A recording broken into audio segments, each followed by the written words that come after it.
Assalamualaikum warahmatullahi wabarakatuh. Bismillahirrahmanirrahim. Alhamdulillahirabbil alamin wa bihi nasta'in wa ala umurid dunya waddin. Wassalatu wassalamu ala asyrafil anbiya'i wal mursalin sayyidina Muhammadin wa ala alihi wa sahbihi ajma'in. Qala rabbi shrah li sadri wa yassir li amri wahlul 'uqdatam min lisani yafqahu qawli. Qala al-musannif rahimahullahu ta'ala wa nafa'ana bih wa bi'ulumihi fid dharaini amin. Faslun ialah fasal wal matsruku, dan adapun perkara yang ditinggalkan minas sholati dari salat, salah satu asya'a ialah 3 perkara. Fardun berupa fardu, wa yusamma dan disebut apa fardu, birrukni dengan rukun, aidon hale pula, wasunnatun dan sunnah, wahai'atun dan hai'ah, wahuma dan adapun sunnah dan hai'ah, ma'adal fardi ialah perkara selain fardu. Jadi kenapa dalam pembahasan kali ini saya lebih memilih bab al-matsruku minas sholah, yakni hal-hal yang terkadang ditinggalkan ketika sholat.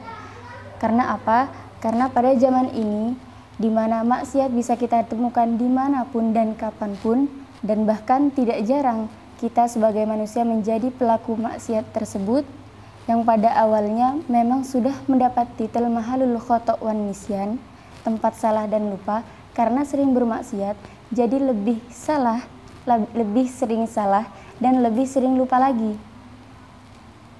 Tidak jarang bukan saat ini kita sering melupakan hal-hal yang sebenarnya sangat wajib bagi kita.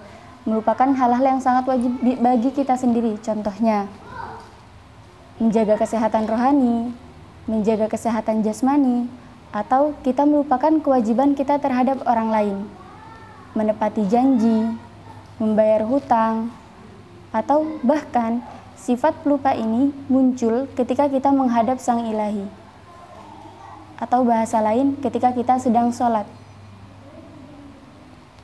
Sholat merupakan kewajiban bagi setiap umat muslim dalam keadaan apapun, dikecualikan bagi orang gila ya, atau orang yang tidak berakal.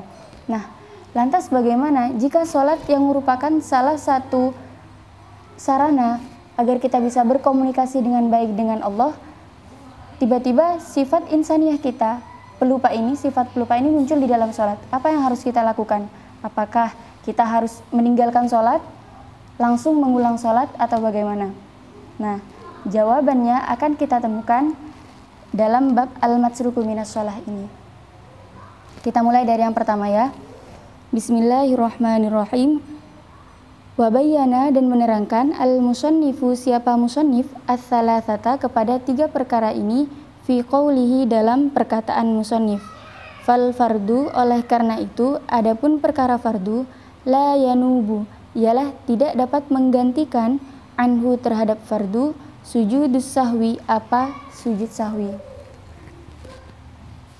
Jadi kita mulai dari yang pertama. Komponen dalam sholat itu ada 3.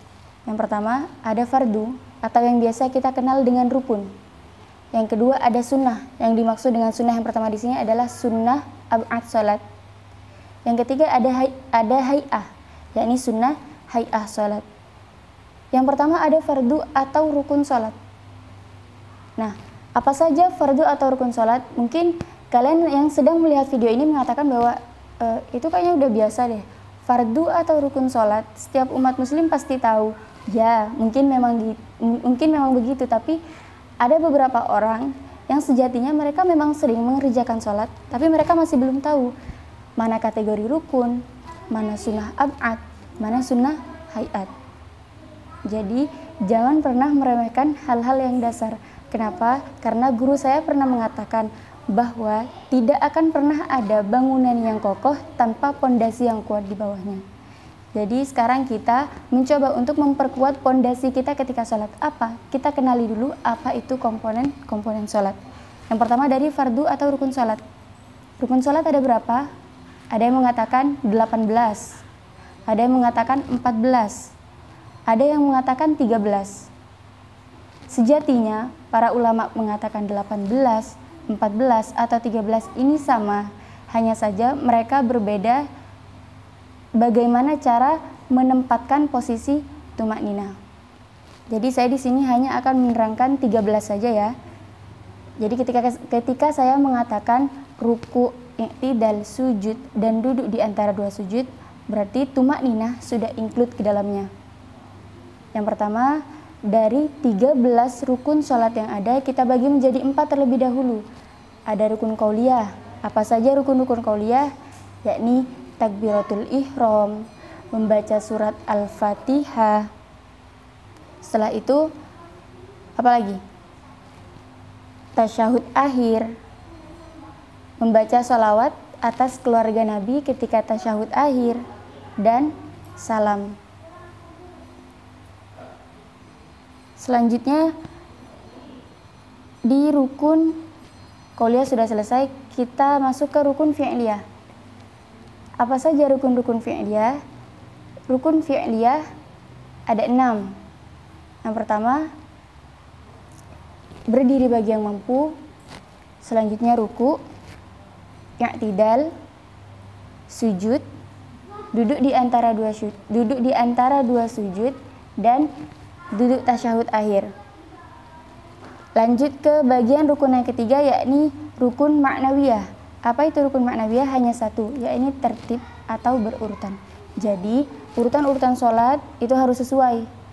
Berarti kita nggak boleh meletakkan sujud, setelah sujud langsung berdiri misalnya. Enggak ya, jadi sujud, duduk di antara dua sujud dulu, sujud lagi baru berdiri.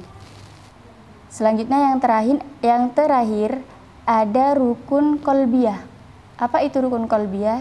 Ini yang paling penting, niat. Kenapa? Karena innamal a'malu binniyat. Segala hal itu bergantung pada niatnya. Kita sudah mengenal apa saja rukun-rukun